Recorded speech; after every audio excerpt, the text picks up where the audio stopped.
Bam. Test, test, test. 1, 2, 3. Testing. 1, 2, 3. There we go. There we go. Up and running. I see a little green button, green thing going around. Welcome back to the Green Logbook. Happy to be here doing this live stream every week. And it feels great to connect with fellow veterans. It feels great to connect with folks out there who maybe want to find their tribe again, want to find camaraderie again. Today, like I mentioned, while I was muted, sporting my Waffle House cup of coffee here. Probably one of the top 5 coffees I've ever had in my life. It was probably because I was there at like 2 in the morning with some fellow Marines, just kind of trying to keep it together as I downed some pancakes and some really greasy bacon. But damn, that coffee was good. How is everybody doing out there? Welcome back to the Green Logbook. So we're streaming on the Green Logbook on the Military Retirement Podcast, doing the damn thing here, just connecting with veterans. And as you can see, as the thumbnail or the title says, how to live the good life after leaving the military. So I can open this up to anybody who wants to share this, but what does your life look like now after the military? Whether you're retired, whether you're a veteran, it doesn't matter. What does that look like? And specifically, I say living the good life, as I spoke to an older gentleman. He was actually at Walmart, and he was wearing his little hat, right? The Vietnam veteran hat. And I asked him, like, hey, how's your life? How's everything going for you? You know, just like I usually like stopping and talking to these folks because I want to listen to their story. A lot of these folks are a lot older than I am, 80s, 90s, or whatever. And they have a story to tell, and I'm interested. I'm interested in history. I'm interested in their story. I want to know about their perspectives and what they've experienced. And a lot of times they don't have folks who will listen to them. So this gentleman was wearing his hat. I said, thank you for your service. And just asked him about his life. What are you doing these days? He's like, oh, I'm just, hanging out with family and stuff like that. He's got his little room and stuff. He just kind of shuffles around, goes to Walmart, talks to people around there, does his shopping, whatever. But it was good to connect with this gentleman. And he had mentioned that uh, he had served in the military. Then what was it? He served in the military. Then he got another job after the fact. Then started saving some money, investing things, and now he lives a pretty good life. He had purchased a couple homes around the area, and he does all right. He has no real need for anything else.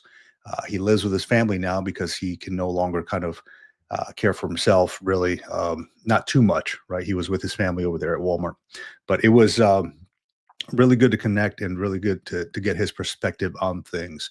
Investing, he's like, he doesn't smoke, he doesn't drink or anything like that. It was kind of eye-opening. Like, he was in his late 80s, very cool. He was still walking around doing his thing, but he just needed to be around family. So all with that said, that kind of led me to come home and write some stuff.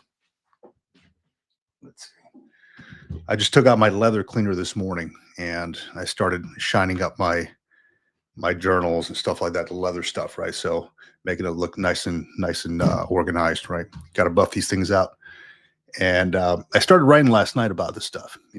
What does that look like? What does living the good life look like? Does it mean like, love from your family? Does it mean, having all the money so you no longer desire or love or need anything else?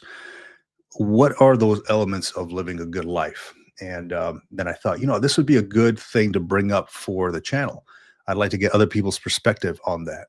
And, just looking around online, people are so infatuated when they retire or leave the military and making money. And to me, that wore me down a lot. And I just needed a break. And I thought, what? This is not the good life. I mean, the money's good, right?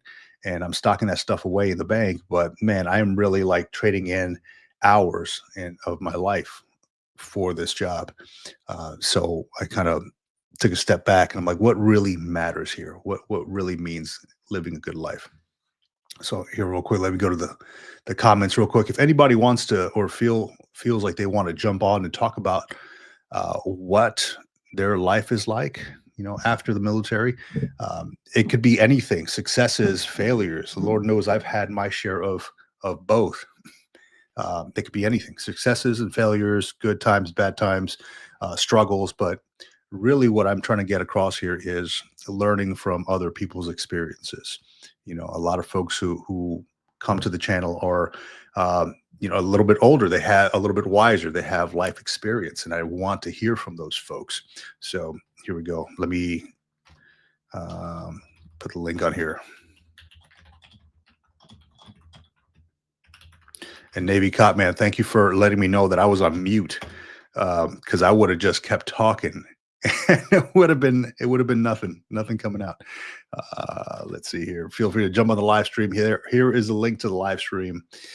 Let's go to the comments here real quick. Yeah, Navy Cop, thank you for that. Muted. Sometimes I know my wife wants to hit the mute button on me. Not that I talk a lot, but I still got that silly military mindset, and those jokes come out every so often. Let's see, Dave Ratledge, man. Hey, welcome back, dude. Love to you for doing what you do. I appreciate that, man. Thank you very much. And thank you for being here. Tony Slaughter 4285. Hey, brother. Hey, back at you, man. Good to have you here.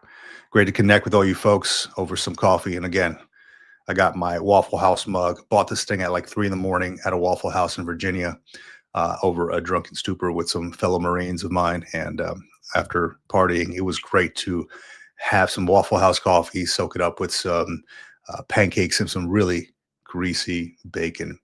And the funny story with that one is the dude that was cooking it at like 2 a.m. He had his this lady, I assume it was like his significant other, girlfriend, wife, or whatever. She was sitting on the side. Now, there was not a lot of people in this Waffle House. She was sitting on the side there. She was like, "Hey, Charlie, what time are you getting off again?" And she had the baby stroller there, just kind of waiting for his shift to finish. And he's like, "Almost done, babe." He's cooking our eggs and stuff. I was like, "Damn, I feel bad." We're keeping this dude here while his old lady's there sitting waiting at like 2 a.m. And I'm wondering, like, why? Let me see here. Navy Cop, going back to the comments here. Navy Cop thought I had a stroke, but wasn't smelling burnt toast. Let me see here. Tony Slaughter, do you have a mock-up of what a discharge looks like on the member 4, the page 4 of the DD-214? Is that what you mean? If so, I don't have a mock-up, but I'm sure those are easily accessible. You can find them on, you could just Google that, I assume, but I don't have one aside from the one I have here, like my own. Yeah, curious why you would need that. Just I know you've been sending me emails, Tony Slaughter, on trying to get what was it, documents from like FOIA documents and stuff like that. There's a certain process you go through. I don't think that now I've been retired for 2 years now, so the regulations may have changed, but the records management is only supposed to keep records, legal and personal records, I believe, up to 3 years, and then everything else gets archived in Washington. So don't quote me on that. You'd have to look at the records management order, but chances are, if you were out more than 3 years, they no longer have your records on hand, because now it's gone from physical to digital, and they completely clear all that stuff out due to inspections. Trying to see a difference. Okay. Gotcha. Okay. Boston Rob, welcome back, man. Good to have you here. Good morning from Massachusetts, where the temperature is 32 degrees, but the Dunkin' coffee is hot, man. That's where was Dunkin' made over there? Was it like started out there in Mass? Because anytime I go out to like the East Coast, up there, the Upper East Coast, Newport, Rhode Island, or Boston, or things like that, there's always a Dunkin' Donuts out there. They're very. I don't think. I may have seen like one here where I am on the West Coast. All right, Tony, excuse me, Tony Slaughter. AI is showing me that my separation was fraudulent. I If you want to talk offline about that, man, I don't know. I don't want to get too much into the personal stuff here, especially since it may involve like PII stuff. So definitely don't want to do that on the live stream. Just FYI. Let's see here. Dunkin' Donut franchises are easy to start. Yeah, yeah, they are. The thing with that is, I was looking into franchises after I left the military, and just playing around with ideas, right? And a lot of them, you needed a whole lot of money to start one. When I was living in North Carolina, in Camp Lejeune, North Carolina, right outside there, we bought a house out there, and there's Buffalo Wild Wings, and right next to it there was this big open space, right? Huge open space. It was like a big parking lot, and I thought to myself, and I even researched it. Thought to myself, bringing a Dave and Buster's to an area right outside of a major military installation would be an immense amount of money that comes in. It would be huge. The thing is, I needed to have like $1 million liquid or something like that. I'm like, at that time, I was probably a staff sergeant. I did not have $1 million liquid. So I'm like, yeah, let me. I could definitely get a hold of investors and all that stuff and people who wanted to join in, but I just didn't want to have to deal with all that crap. So I thought to but that idea did occur to my head. Man, let's start a franchise, Dave and Buster's thing. I was not anywhere near retiring at that point, so I'm like, you know what? I don't know how I'd manage any of this stuff. Uh, Man, that's crazy, Tony Slaughter. I've not heard of that before. Yeah, sorry to hear that, man. That sucks. Uh, so, as the title mentions, how to live the good life after leaving the military, I have my own route that I'm taking, that I have taken, of living the good life, and that's all. That all varies depending on who you're talking to. What do people value? What do people value? Right? Do people value um, cars, homes? Material things.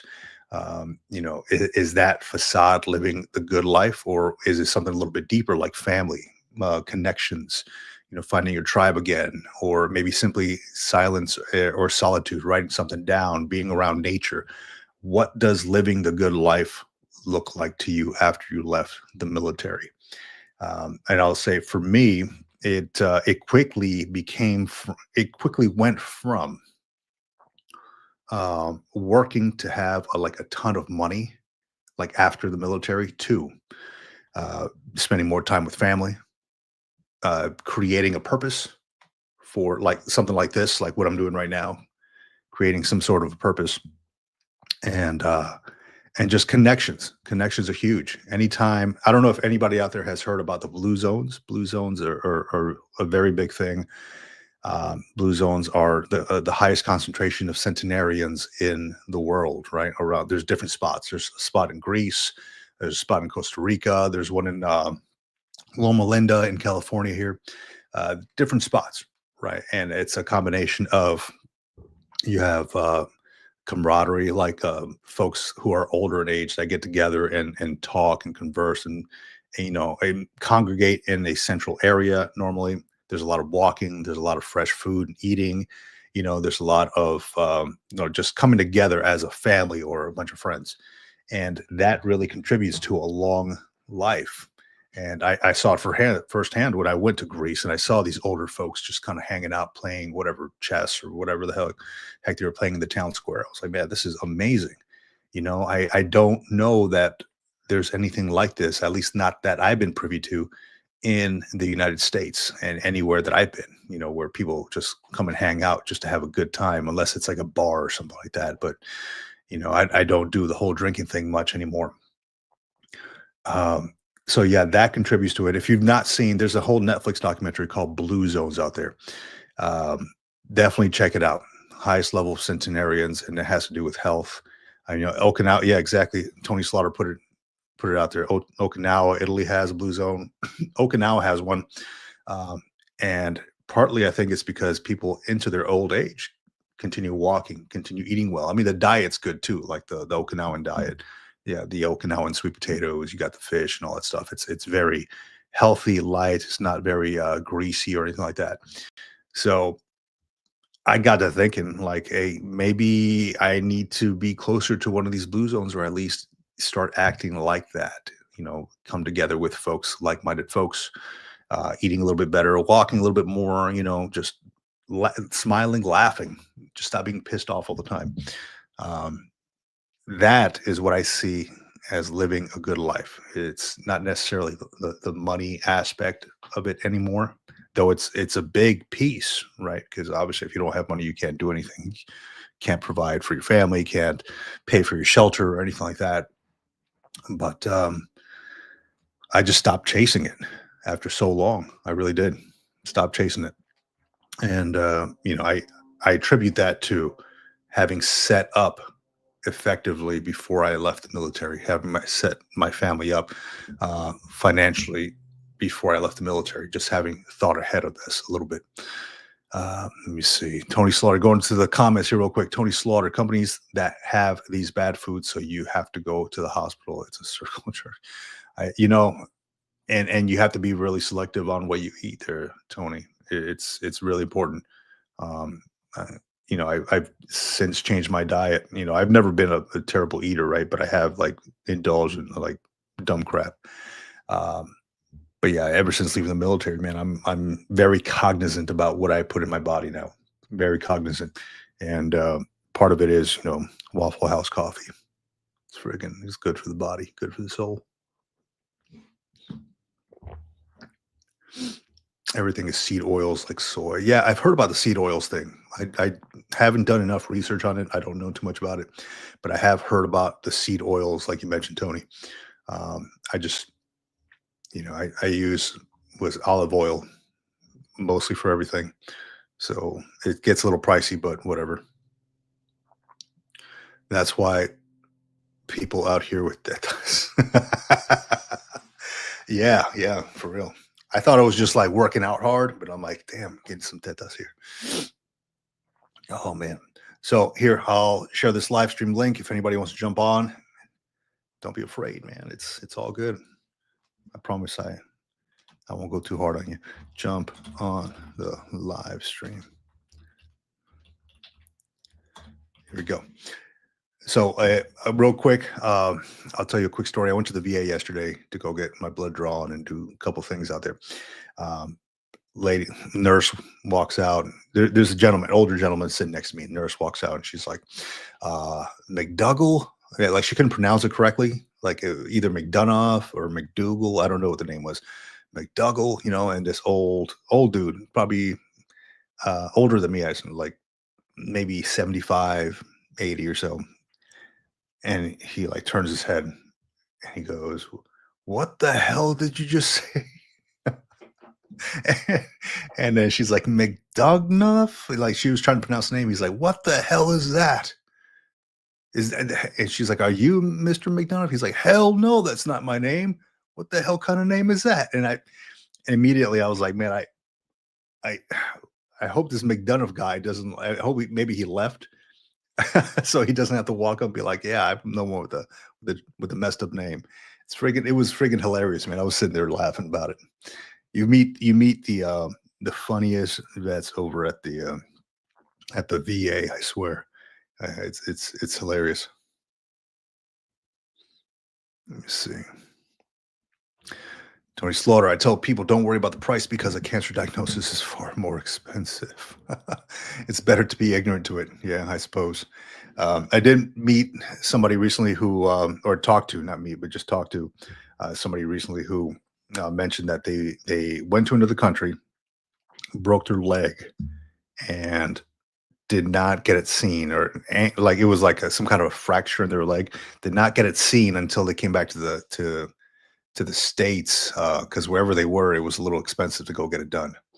So I don't know how that works. I thought it would have been a little bit more expensive to get it done in the States versus where they were, but more power to them. I guess they wanted to wait it out. Yeah. So question to y'all. What are you doing to live your good life these days after the military? Is it hanging out with family? A combination of maybe exercise? Do you work? What I'm trying to do here is learn from other people. I'm very curious. And I'm working towards human behavior psychology. a degree in that, and I love to connect with folks. And I'm always curious, like, what are other people doing to better themselves, to become 1% better every day, right? It's kind of hard to sometimes. We don't want the groundhog effect where every day is exactly the same, so at least I don't want that for myself. So what are people out there doing to live a better life after they left the military? Maybe you had a great time in the military, maybe you had a terrible time. What are you doing these days? How long have you been out of the military? If you're just now joining the channel, put it in the comments. Like, what branch did you serve in? What years did you serve? I'm curious. It's always good to connect with fellow veterans out there.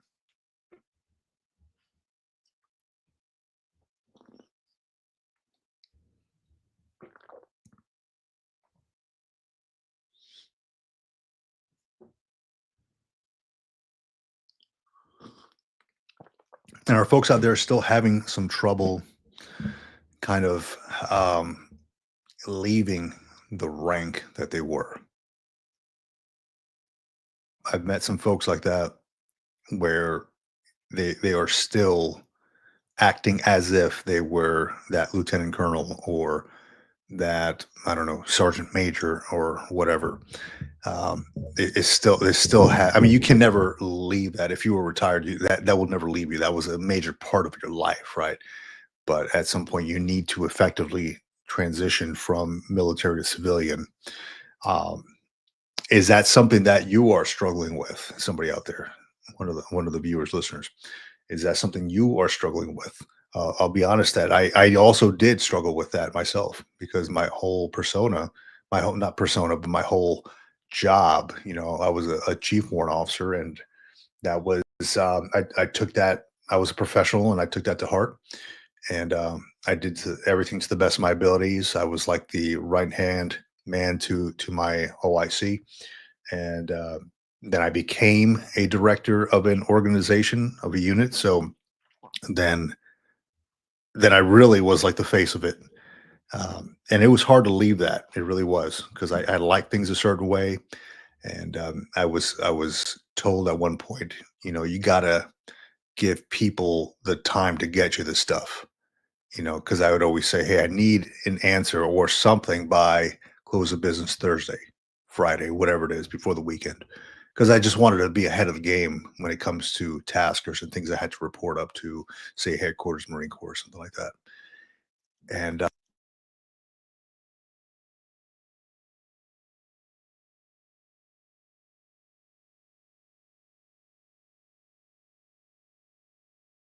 there we go. Something with this cord. I unplugged it. Um, but yeah, I found that civilian jobs after the military did not work the way I was used to working. So I had to kind of conform to that a little bit, right? Things didn't move at the speed of light how I was used to them. I had to give time and I wondered why this is such an easy task. Or, well, other people have other things going on. So let me see. Go into the comments here. Navy cop, Navy February 1988 to January 2010, have fallen off the boat somewhat health wise. So looking to hook up with the VA Move program again, or get help with getting myself back to healthy eating and fitness. Hell yeah. Hell yeah. I love that, man. Have you heard back from the VA Move program? So the VA, as far as I know, they are, um, well, certain departments of the VA are not very responsive. I don't know if you all have seen the video I put out there yesterday. It was regarding the VRNE, Veterans Readiness and Employment. I put a little short video out there. What I did was I literally called one of the counselors, and I just recorded the call. I bleeped out names and numbers and all that stuff. And this dude's voicemail said, I mean, this was literally yesterday. I posted this. Dude's voicemail says, "I will not be able to respond due to the government shutdown." And I'm like, I I looked at, I'm looking at my monitor right now. I'm like, I had to look at the screen there and the date, because I was like, man, and am I going crazy? Like, are we still in government shutdown? I literally Googled like government shutdown. when does it end? When did it end? And it ended last month, right? And I'm like, all right, I'm not going crazy. We're not in a government shutdown. This guy just didn't update his voicemail. This guy just didn't, they're not calling anybody back. So I called two different counselors. They're not calling anybody back. I don't know what the hell. So chances are I might have to revert back to using my post 9/11 GI Bill, which I was trying to refrain from and just use the VRD, but certain departments in the VA are still unresponsive. And I'm wondering, like, have these counselors been fired? Did they quit and not tell anybody? There was like no email about it. So just curious if anybody else out there has had that same experience contacting any department in the VA. Let's see here. Going to the comments, Navy cop have a hell of a problem, not with rank, but dealing with the speed of resolution that civilians take. Yes, I understand your concerns with that. I understand your problems with that. Trust me. I want things expeditiously, and it's not happening sometimes. And sometimes I am surprised that they do happen fast. So depends. Let's see. I was in it several years ago, but hoping the program has been enhanced. You're talking about the VA move, I assume. Need to get the Pricare or Tricare request, as I don't know how to contact the local coordinator in my area. Yeah, that's the issue, huh? Like the VA doesn't have like the local numbers a lot of times, so you have to call like the central line, and that's the only way I was able to get a hold of these like two different counselors in my area, because I've tried my own counselor. That dude is like MIA. He is freaking UA from his job. I don't know where he is, but that dude is unresponsive. So I contacted these two other counselors, I guess higher level counselors, and zero response. Zero. I probably contacted all these folks about 6 times since the government reopened, and nothing. Let's see. Navy cop. Also waiting to get a response from Medcline so that my primary care can order that pillow system. They want to do it, but I need to get the info for them to use the order. Yeah, yeah. So Medcline. So that the thing with that one is, when I contacted my primary care manager and I told them, "Hey, look, there's this there's this ergonomic pillow system, this like bunch of pillows that come with it, bunch of it's a whole device, it's a whole thing through a company called Medcline. Want to see about getting on this, getting this ordered." And that was the email through va.gov to the primary care manager. Then I got a call from, I don't know, somebody else from the VA saying, "Hey, look, just want to get the information so we can get this pillow ordered." I'm like, yeah, it's ordered through Medcline. He's like, "Well, we can't order it directly from the company you're telling us because that would be like a conflict. We'd have to do like the research and get, I've ordered things for the government before. You have to get 3 estimates and stuff like that. You got to order from the best one for the government due to costs." So I understand, but I don't know of any other company that has that. So they are the sole provider of that system, and they just went through them. And like, I don't know, a week later, I had FedEx drop off a huge box at my front door, and it was this pillow system.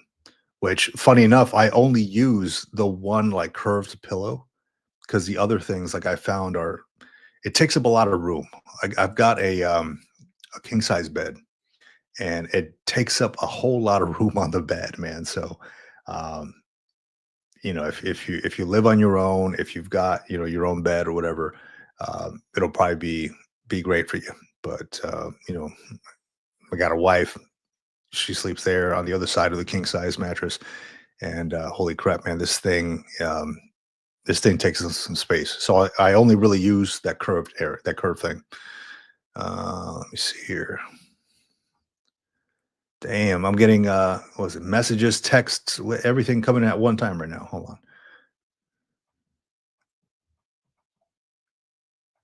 Oh, okay. Here we go. All right. So going back to these comments here real quick. Anybody who's new to the channel, listening for the first time, hey, this is Veterans of Coffee, a place for veterans to come and congregate and just talk, have a sense of camaraderie and tribe again. It's fun for me, and it's fun for a lot of these folks that show up. I hope it is, at least. But yeah, we just talk stuff about different topics, and today just happens to be how to live the good life after leaving the military. Something that I encountered, a topic that I encountered as I was talking to an older gentleman, an older Vietnam veteran over at in Walmart the other day, and it prompted me to write something in my journal that evening. And sure enough, this is how I get the topics to these things. So if it's your first time joining us on the channel, joining me on the Green Logbook, welcome. Please consider liking and subscribing. It really helps out in putting this channel in front of other people on YouTube, in front of other veterans who maybe are looking to connect with the veteran community again. So it's I do it because I love it. I love the veteran community. I love connecting with folks. I love learning from other veterans. So please consider liking and subscribing if you'd like. Let's see here.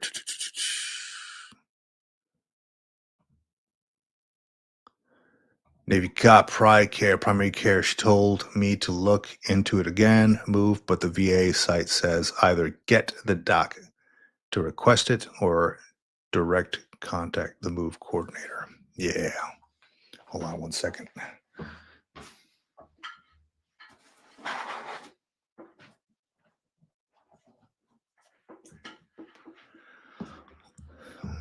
Let's see what we got. Only me and one of the cats, so the bed is an island of my own. Awesome. Do you let your cat sleep on the bed, man? I'm curious. So I have a little dog. I have a cat as well, but I have a little dog, and the dog likes to jump on the bed, and I don't like pets on the bed. So that's not happening. Let's see here. Tony Slaughter, do you have a green monster? Do you mean like one of these? Yes, I do. The green logbook. Literally the green logbook right there. Or if you mean like the actual like little green monster folders, I don't know. I'm sure I have it somewhere. I've kept a whole bunch of stuff. I got those Home Depot tote boxes with the yellow cover full of military stuff and Christmas stuff or all that good stuff from back in the day. So good. Let's see what we got going on here.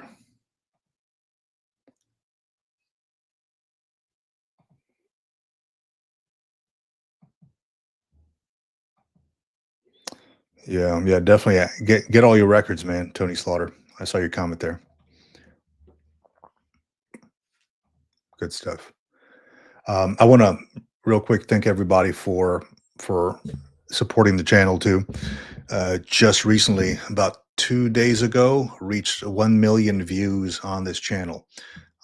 So ultimately thankful to everybody out there making it happen. That people are actually watching the stuff that I'm putting out there. It's stuff I love. I love putting out good information. I love doing research, really. And I figured, if I'm going to do the research, might as well put this in some kind of an organized manner and then put it out into the world. So ultimately thankful to all of you for contributing to that. 1 million views is no small feat. I never even thought I'd see that day. I just thought, okay, let me just put some information out there for the masses on things that I'm learning about. But just hit 1 million views 2 days ago on the channel. Grateful for that. Thank you all for contributing to that. Thank you for liking and subscribing and watching me flap my gums on all the stuff, all this veteran stuff. Going to the comments here real quick. Yeah, one of my cats nests on the couch, but the other one sleeps with me, especially now that I have the electric blanket going. So we share the heat. I'm a softie when it comes to the pets. Yeah, I get it, man. No worries. No worries. Wait till you get that Medicline pillow, though, man. That it looks like a J hook, like a question mark almost. That's it goes around your head. Yeah, man. That's money. That's awesome. You hear those jets, the military jets outside?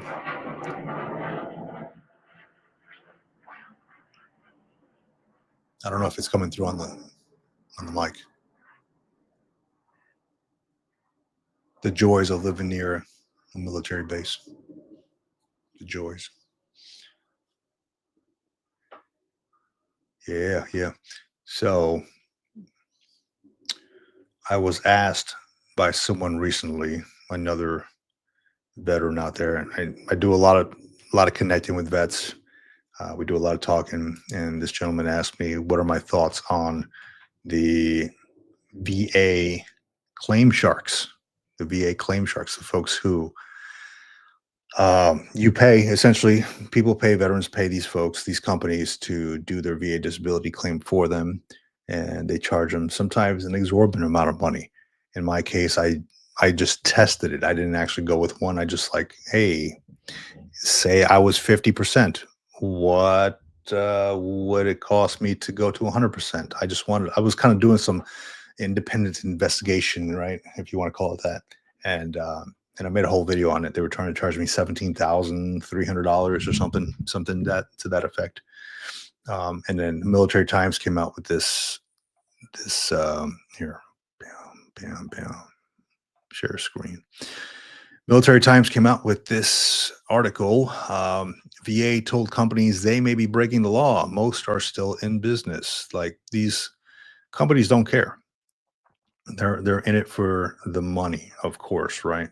If veterans are continue to pay, they are going to continue to do this. So the debate over charging veterans. So we all know that there's services out there like the DAV, VFW, and things like that that do these services for you, do the VA disability claims for you for free.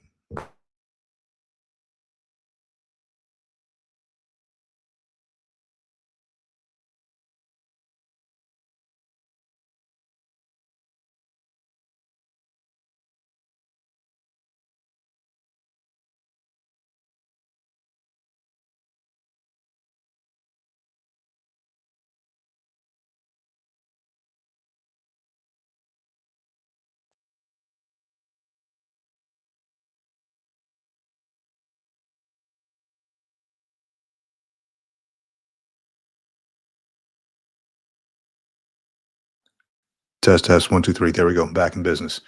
I don't know what keeps happening with this thing. However, yeah, it says some bill veterans a one-time fee that is 5 times their disability rate increase, which can be upwards of $20,000.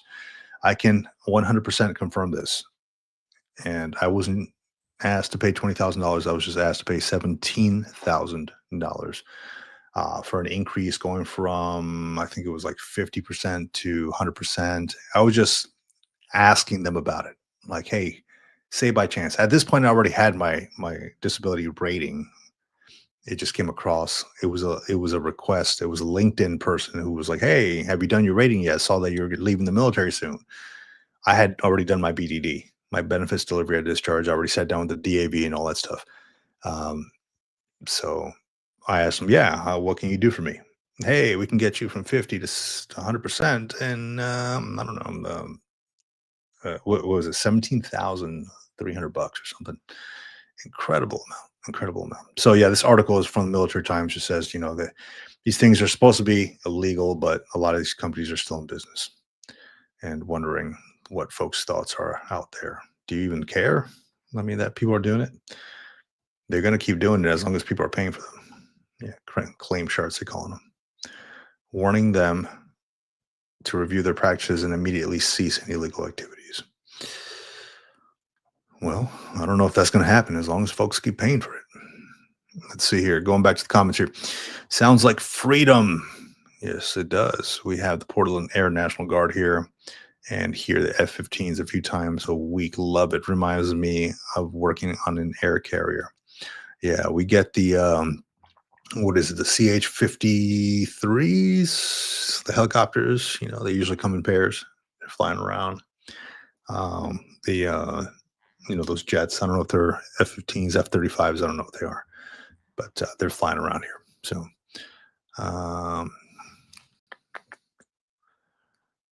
question from Tony Slaughter: when you were getting discharged, did you have people around you to watch you sign? As far as the signing of the DD-214, I signed that in front of the administration Marine, and that who was there helping me out.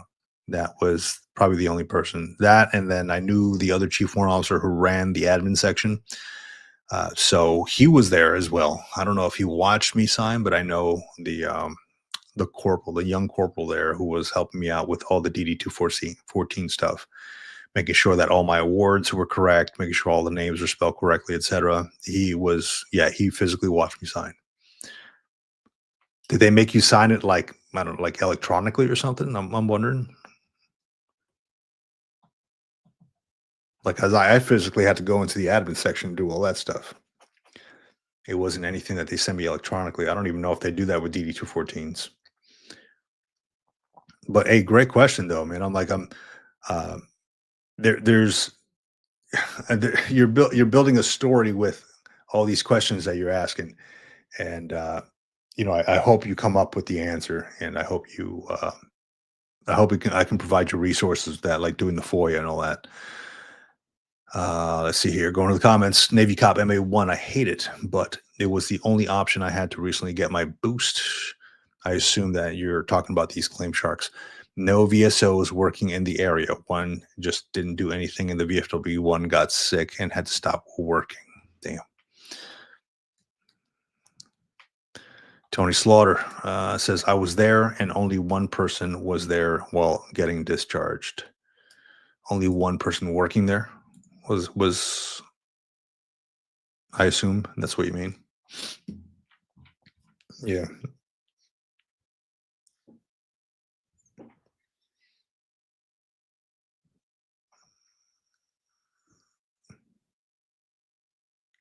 It says we now have two working out of a local veterans nonprofit, but they are stuck with 600 plus applicants each. Oh, that's rough, dude. That's for 600 plus applicants. So that's probably like the VRNE stuff too. Um, that, they need so much help in these areas. The VA does, or even like these organizations like DAV and all that stuff. Because they are overwhelmed. Like when I signed up for VRNE, they actually, I was supposed to go through one counselor, and they're like, oh, this person has 250 VRNE cases to himself. We're going to have to get you out to another one. And then I found out through another counselor that they're starting to now get folks to counselors in other states because they're so overwhelmed with folks that are attempting to use a VRNE or sign up for the VRNE.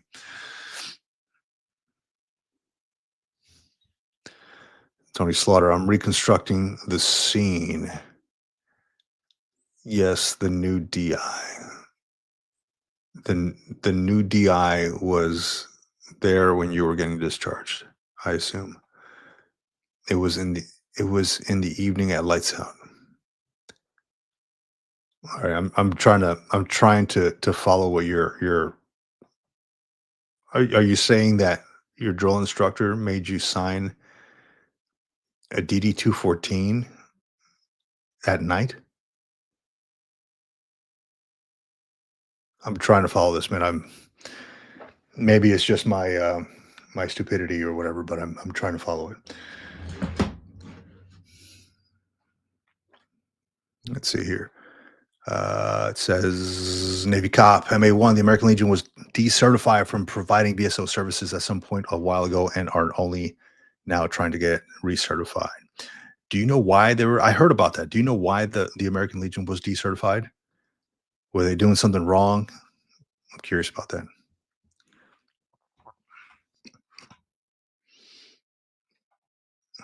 All right, Tony Slaughter. I was being discharged and I was signing my discharge at Lights Out. Lights Out. Okay. You mean like I'm trying to follow this, man, and please correct me if I'm wrong. Are you saying that you, and again, is this discharge? Do you mean like your DD 214? Says I was being discharged and I was signing my discharge at Lights Out. Were you signing a DD 214 in boot camp, like with a drill instructor? I'm a little lost. Please, if you can elaborate on that. If it's going too deep into like personal information and all that, please do not feel compelled. Please do not share things like that on the live stream. But I'm just trying to follow your story here, man. This is new to me. I mean, I've worked many years of military justice and as an investigations OIC, and I I'm not. This is the first time I'm hearing that people are actually getting discharged at boot camp like that, unless it's like, medically, or just I, yeah, just elaborate. I'm not sure.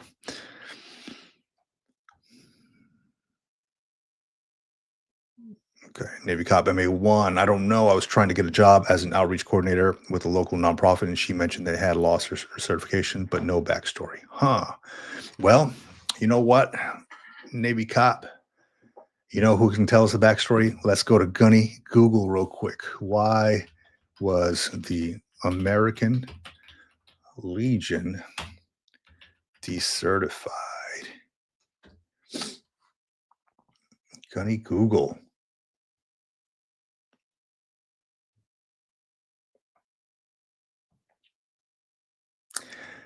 Well, the AI overview says the American Legion has not been decertified as a national organization, but individual posts have had their chapters suspended or revoked due to various issues such as financial mismanagement, corruption, and internal dysfunction. Let's look at specifically VA disability claims.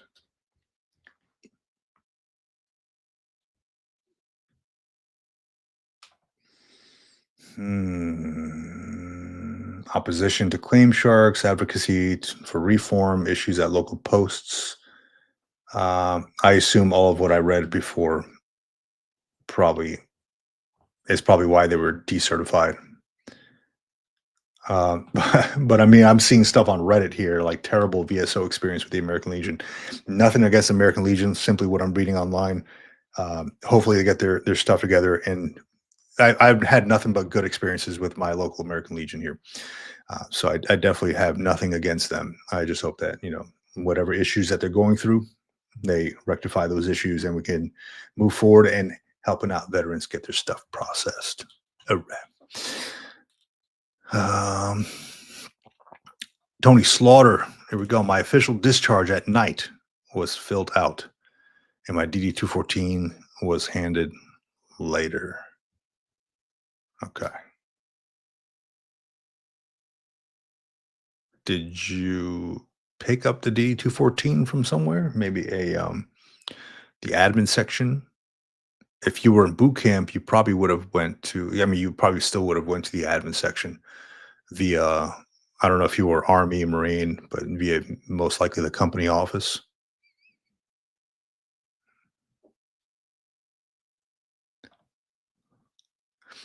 I can't find anything from an AI deep dive. Search for ChatGPT. At least nothing it could find online. Yeah, man, it's a little crazy. Tony Slaughter was given to me while in RSP. Please confirm RSP. What does that mean? Abbreviations. Gotta love them.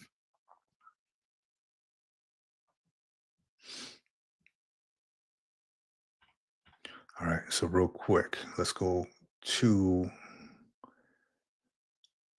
Look, I got like 30 windows open, and that's how I function. I don't know why. I freaking hate that. I don't even know why some of these windows are open, but does anybody else live like that?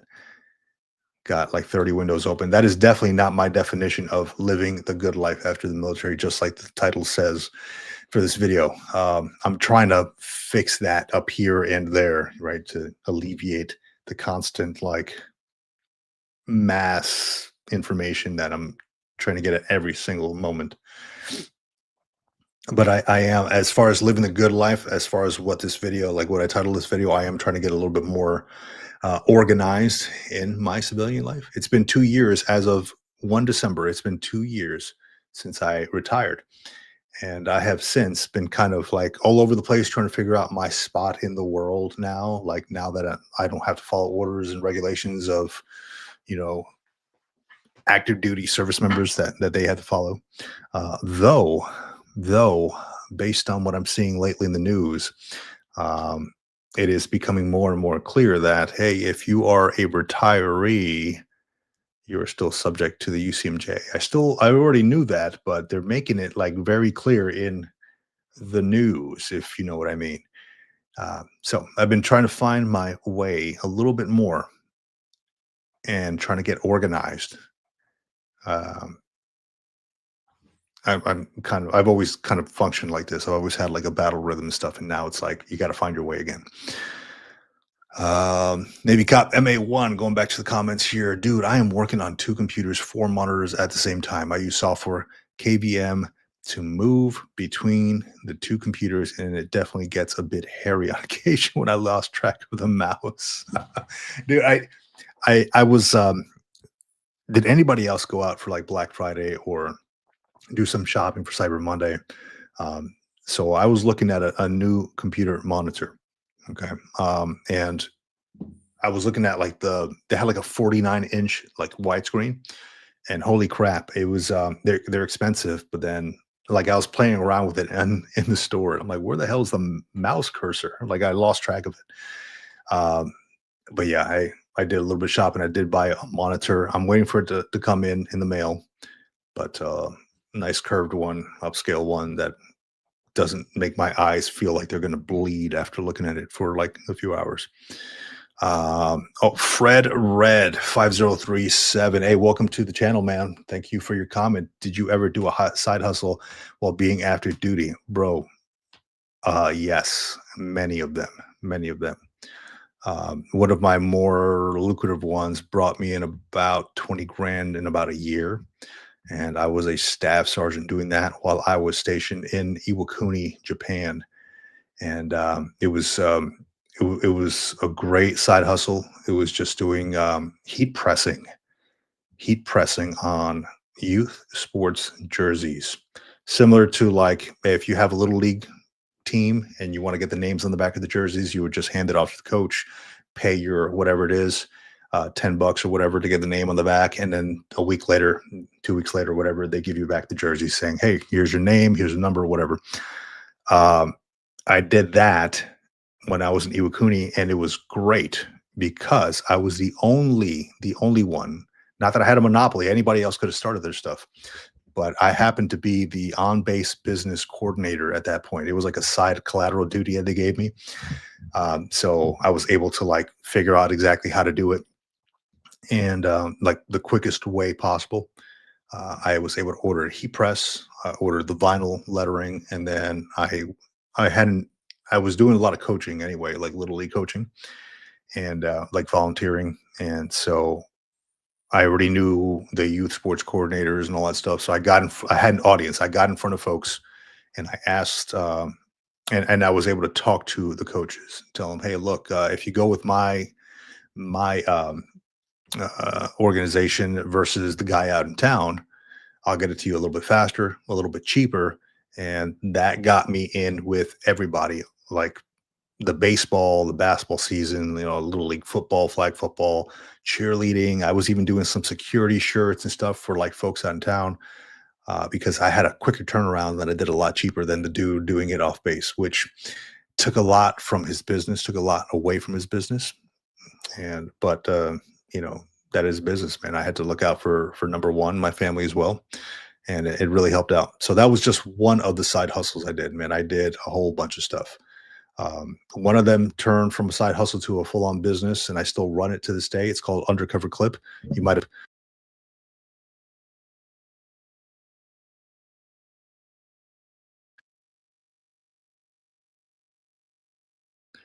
anytime I jiggle this thing, it always it.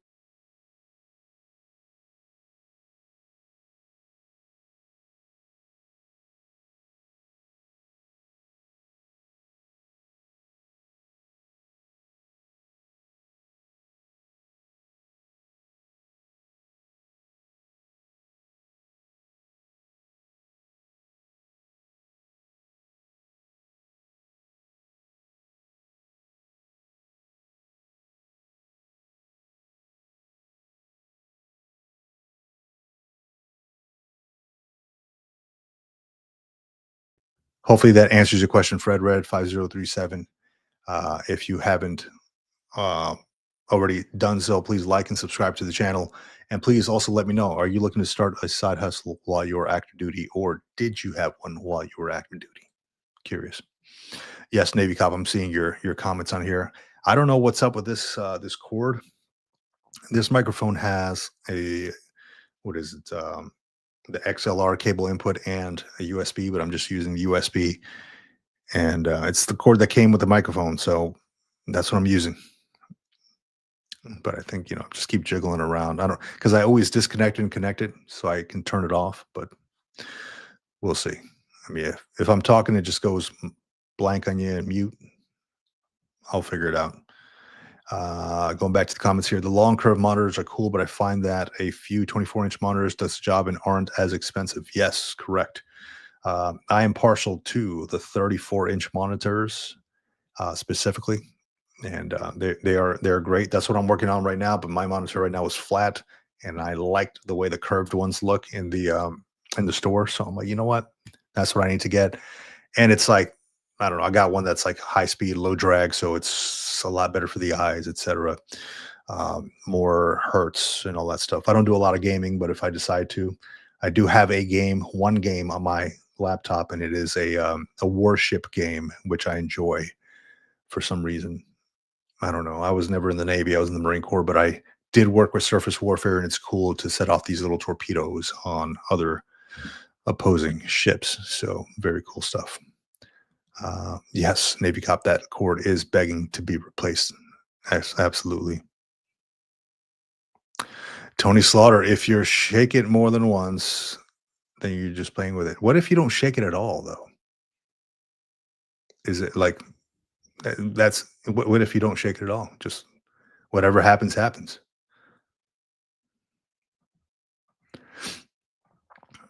All right, let me see. I have a 2x2 grid, and anything bigger than the 24-inch would almost take over the whole desk, maybe in the future. Yeah. Yeah. So here's what I did, man. I have a stand-up desk here, and the stand-up desk limited the size of like the monitor and all that stuff that I could get. So I unscrewed the actual top of the desk. I unscrewed the little buttons here to make the desk go up and down. And I went to IKEA and I bought a kitchen countertop, a laminate kitchen countertop. It looks like walnut wood, right? And now the desk is all the way to like the wall. It's like maybe 6 feet, 5, 6 feet long. And man, it's a lot of room, but also I find that it's hard to keep it clean and free of clutter. So that's what that is money right there. Still using the stand up legs, but with an IKEA kitchen countertop. Money. So, excuse me. Going to the question here, and I will share this link on the live stream here. Anybody who wants to jump on and tell me about their military civilian transition, talk about what they're doing after the military, how they are attempting to achieve and living the good life after the military, would love to hear what you've got to say. Live stream link, jump on, and let's talk over some coffee. Bam. Bamsis. There you go. Begin the planning, arrange reconnaissance, make reconnaissance, issue the order, supervise. Got my, Waffle House mug. Purchased this one over a Drunken Stupor over in Virginia at about 3 a.m. Excellent coffee out there. Or it might have just been that I was, had a little bit too much to imbibe at that point. I don't know. Bam. Thank you all for, if you have not been here before, thank you for joining and stopping by the Green Logbook. If you have not already done so, please like and subscribe. It helps getting this channel in front of more veterans out there who are looking to connect to their tribe, build some camaraderie, share some coffee over some good conversation. Feel free to jump on the live stream link. And yeah, we can talk a little bit about what you got going on after the military. Everybody's got a different life, different route in life. And as I connect with more and more folks from around the world, really, I'm finding out that, experiences vastly differ from my own. So you got folks who are business owners, you got folks who, are on the brink of, potentially becoming homeless. That's unfortunate. But I learn from everybody's story. I learn from everybody that I meet. And, I hope that you leave here with something today. And if it's only like something like camaraderie, just a little bit more camaraderie than you had before you jumped in, then I have completed my mission.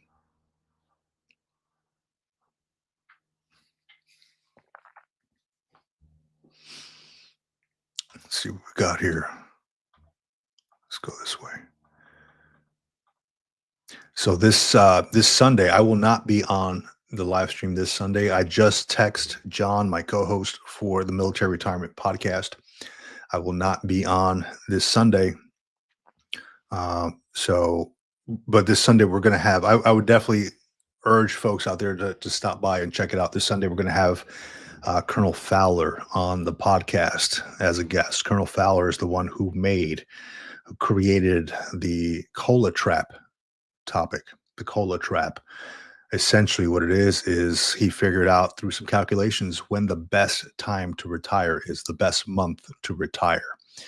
And he's going to talk a little bit about that. He's a very sought after person to get on as a guest speaker because he has so much knowledge on this stuff.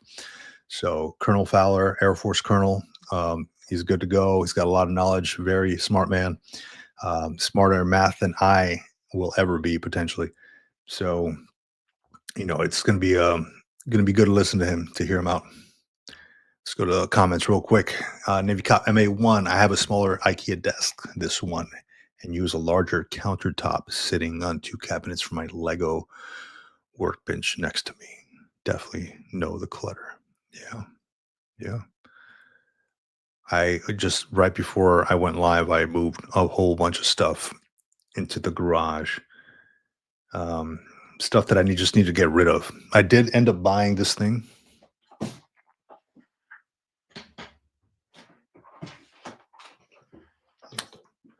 It's a teleprompter.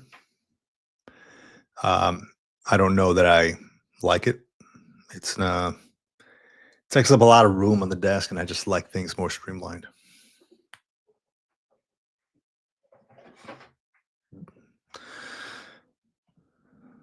Tony Slaughter, do you like reading directions on furniture? Hell no, man. Hell no. Who likes doing that? Do you? I wonder. I got too much going on in this brain housing group that I can't fit in any of that nonsense information there. Directions on furniture. Yeah, there's IKEA, but I mean, I've built so much IKEA furniture that I kind of know where everything goes anyway. I hate reading the directions though. Welcome to the Green Logbook. For those who are joining us for the first time, a place for just talking about journeys after military life. If you feel so compelled to, please consider jumping on the live stream, leaving a comment if you'd like, and we'd love to hear your story. Thank you all for out there who contributed to the 1 million view mark that this channel really just hit 2 days ago. Hit 1 million views. Incredible milestone. But I couldn't have done it without folks like you listening and viewing and watching what's going on here. Watching all the videos that I put out there. I will be putting out to all the members who are watching here. So I have a membership option on the channel. To all the members who are watching, I will be putting out more videos coming up. I took out my handy dandy notebook here. I think Tony Slaughter called me out on it. He's like, "Do you have a green monster?" I definitely do. I pulled out my handy dandy notebook, and I'm going to be putting out some more videos. And if you are a member of the channel, you get first views of the video. I'm gonna schedule these things out probably throughout the week. So members of the channel, you'll have first views of the videos, first dibs on commenting, and of course I'll respond back. So at least I try to respond back as much as possible.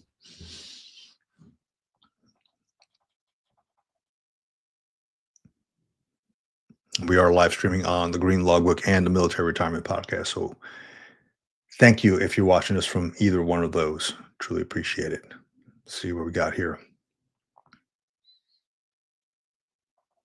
I'm gonna try this out. There's a goals button on this live stream. I've never used it before. Let's see what I can do here. Super chat. What the hell is that?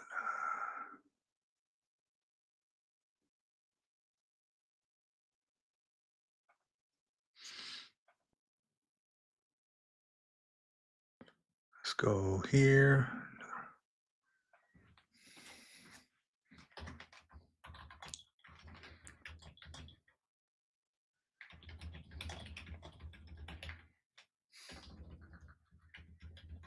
Bam. I don't know how this works, but let's see. I've never seen this before. I never tried this before. Okay, so I attempted to do this. I don't know what there's a button on here that says super chats on there, and I don't know. I guess if it works, I'll give a tour of my studio. It's kind of a mess right now, but I'll give a tour of my studio. So the goal here is to get in front of as many veterans as possible, right? I tried the what is it, the Instagram thing. I've tried doing Instagram videos. They're cool and all, but I'm like, I just don't like too many things, like uploading in too many places. It kind of pisses me off when I gotta think too much about things and they're not Barney style. So then I started doing like looking into TikTok, and then only because somebody sent me a TikTok video and had like a veteran thing, and they thought it'd be funny, so it prompted me to create an account in order to see the video. And I figured, well, I mean, I get enough of these text messages from friends and family. Let me just create an account. And sure enough, came across this whole veteran VA disability culture corner of TikTok that really like pissed me off. It was and I made a whole video on it as well. It was people flaunting their VA disability ratings on TikTok, dancing around saying, "Hey, I got 100% VA disability." And I'm like, yeah, that shouldn't be like that. That's a big reason why I think maybe the government is looking at VA disability and kind of shifting things around, tweaking things a little bit, because people are so flamboyant and I guess becoming somewhat of braggarts when it comes to showing their VA disability in their life. You know, like music in the background. I don't ever have to go to work anymore. I'm 100% VA disability. Can't do nothing about that, And I'm wondering why put that out into the world. Why do that? So I don't really upload to TikTok. You probably, if you see my account on TikTok, the Green Logbook, I got like 2 or 3 videos on there, and I really don't pay any mind to it. I can't get into that whole TikTok culture. Instagram, same thing. So I'm solely located on YouTube. This is where I live, essentially. I did want to ask anybody out there, maybe Navy cop, maybe you know the answer to this, but I was playing around with the idea of starting a Discord, and I don't know exactly how. Like I started an account, and then I've seen other people out there who have Discord, so I jumped on theirs to see how they work. It seems like a lot. Does anybody out there know, for one, how to start a Discord or how to maintain one? Let's see here. We got somebody, Kyle, on. Let's bring Kyle onto the stage here real quick. Kyle, what's going on? Hey, I hear. yo, I've talked to you before. Were you just talking about Discord? I just was loading it. You don't know how to do it or something? Yeah. So the thing is, I started a Discord just to see how it would work, because I see a lot of other folks who maybe they have Discords And I'm like, you know what? Channel's growing. Let me see if I can start one because I'm on the YouTube stuff enough. I'm on the computer enough. I could probably do something with it. I just, when I go on there, I just don't know what the hell I'm looking at. There's like different rooms. There's a whole lot going on in a Discord. And it reminds me of like an IRC chat thing from back in the day. I just don't know how to manage one. And I was like, hey, look, does anybody out there know or have any resources like before I start diving into like YouTube, how to Discord? Yeah. Funny enough, if you've heard that game, World of Warcraft. So Yeah. if you were to type in on YouTube World of Warcraft Discord bot, that video would break down. You'll invite an AI bot to your server, and you can, like, for instance, let it play music in your channel if you have like a group of people relaxing with you, or you could have it ping you notifications, like an email or someone that joins the server. Or what are your intentions of if you want to go to? I'm guessing you want to set up a Discord for fun or for veterans, whatever it is. You can set it up to say anything. Mm-hmm. So Yeah, no, that's all good info. I just wrote that down. Because I think I'd like to have.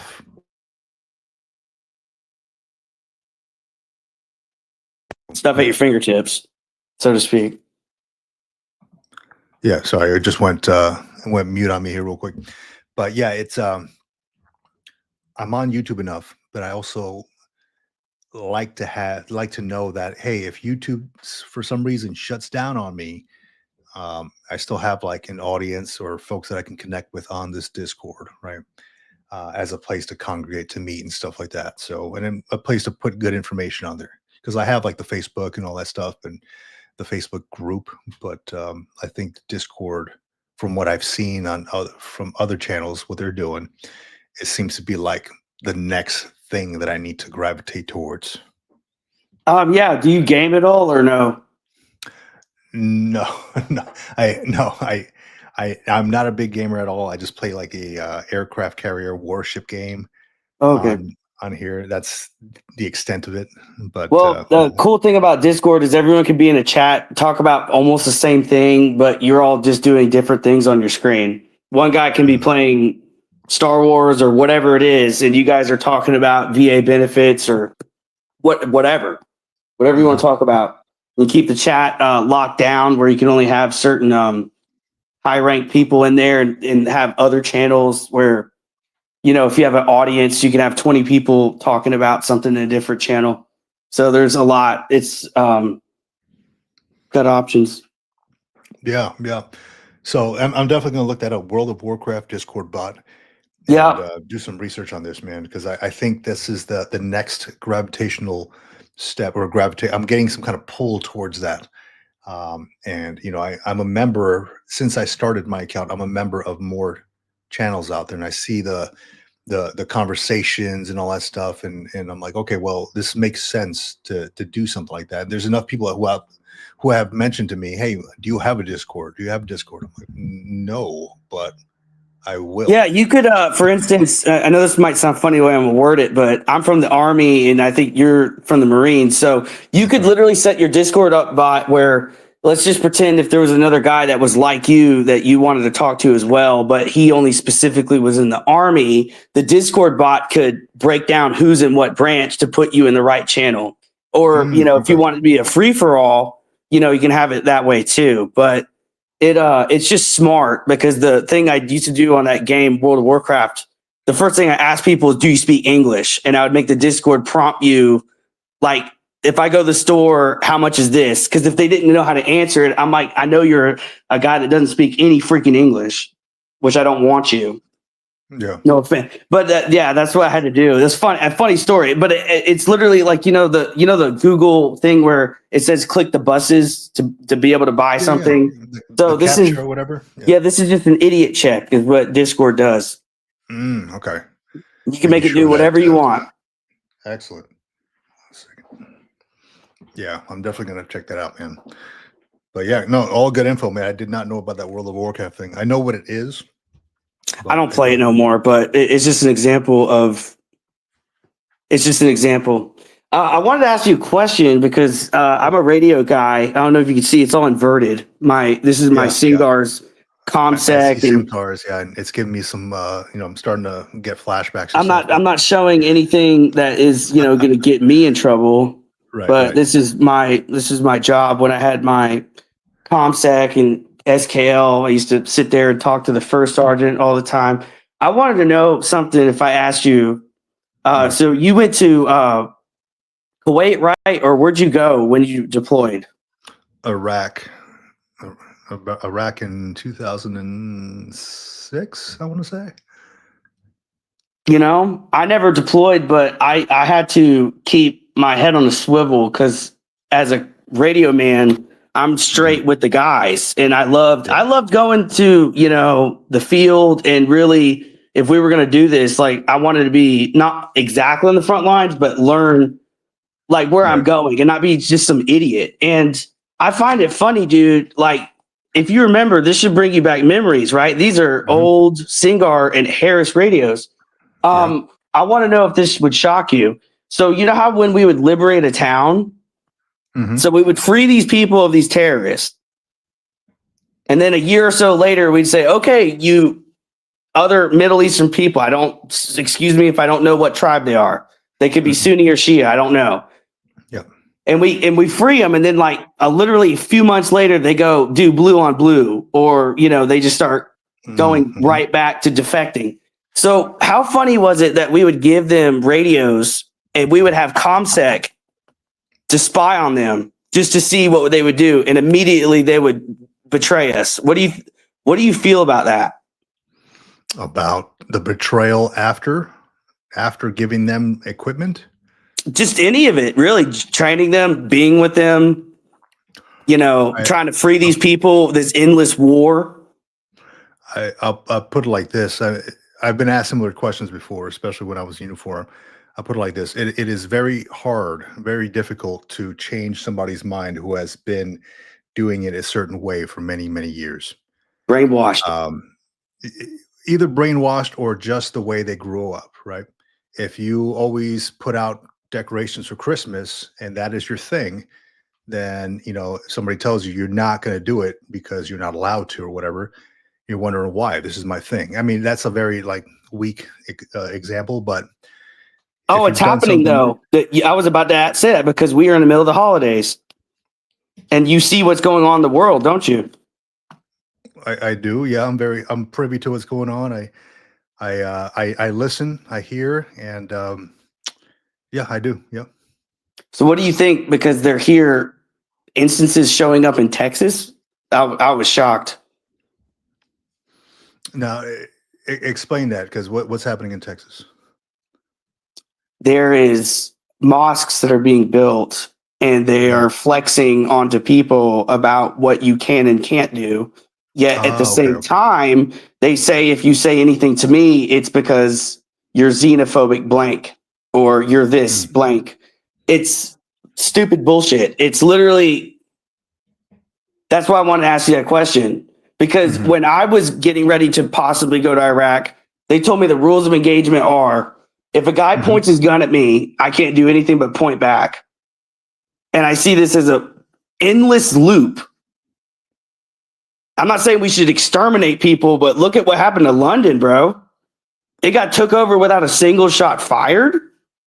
Yeah, well, I see where you're coming from, and that is partly because of immigration, partly because of borders, partly because of when you have folks who are, how can I put this? Was it like in Minneapolis? Is it Minneapolis?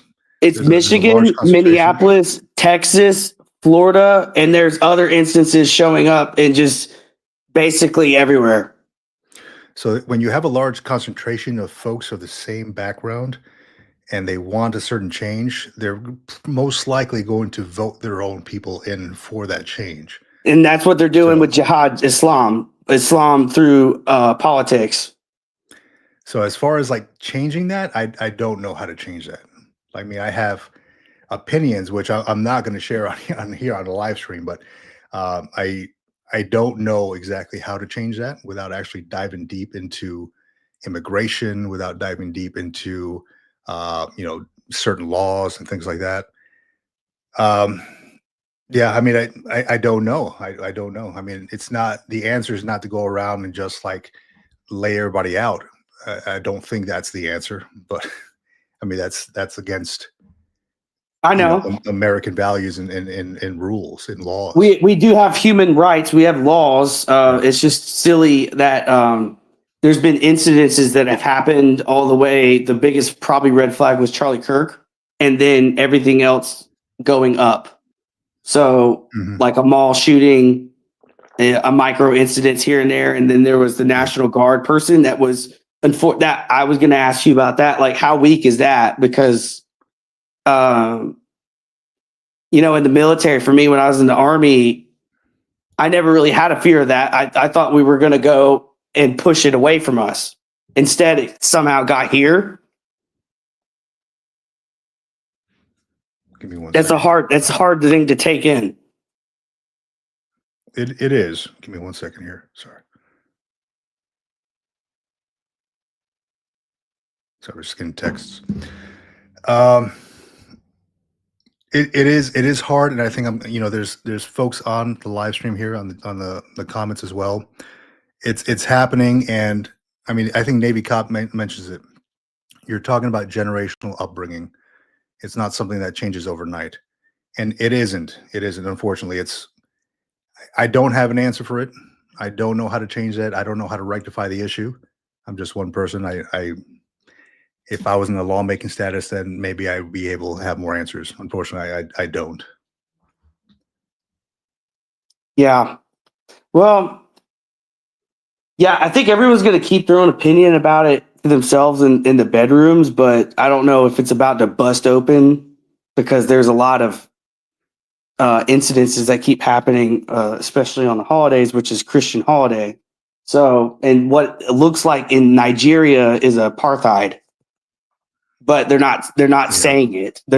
So they're saying that we're not doing that. It's don't worry about it, smoke and mirrors, but it's not.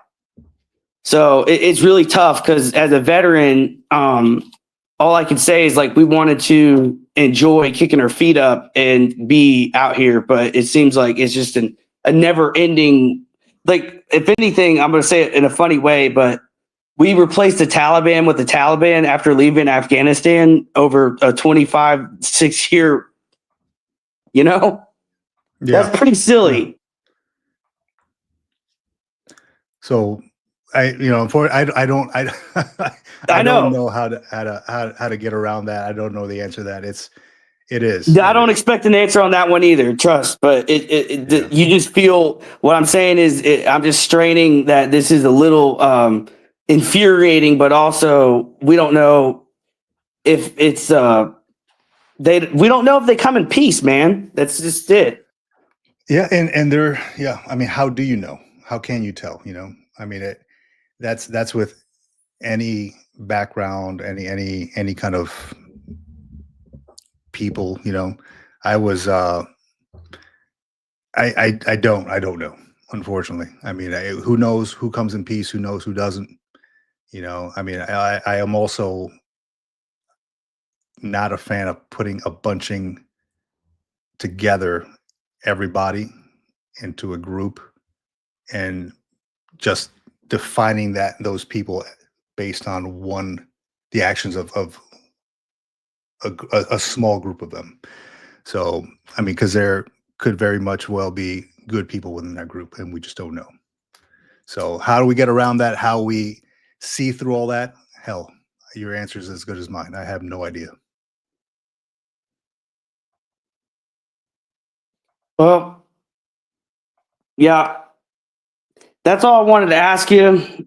You kind of said it, but time will tell. I don't think America is going to just sit here and take it, though. Another thing is that's going to be a problem. Yeah, and I mean, time will tell, man. And if things start going sideways, then we got to take some action somehow. But how that looks, I don't know. Unfortunately, I don't. Yeah, All right. Yeah. Well, I'm Good gonna call, leave. man. All right, Kyle, man. Good having you on here, buddy. All right, that was Kyle. Real quick, I will come back to the live stream. I have an appointment here in about 3 minutes. We'll reconvene this live stream here in a few.